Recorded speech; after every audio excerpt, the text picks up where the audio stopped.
Welcome to Pindar Poetry. We hope you learned something new. You're signed in and ready. First, open your profile menu and go straight to Settings or Account. This is where History controls live. Once there, find the Privacy, History, or Activity section.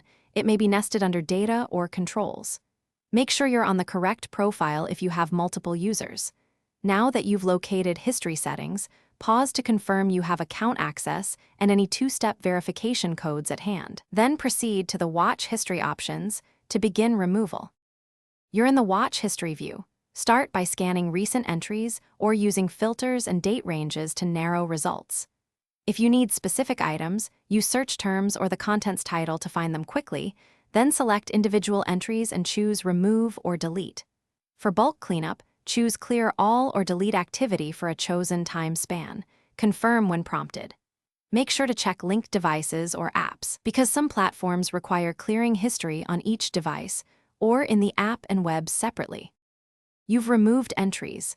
Now confirm the change by refreshing the history view and checking that recommendations update.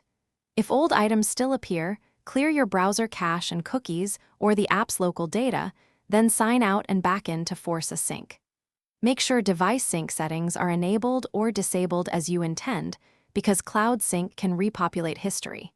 If problems persist, revoke app permissions or remove the device from your account, and repeat the deletion steps to fully clear. Thanks for watching. Consider subscribing if we helped you.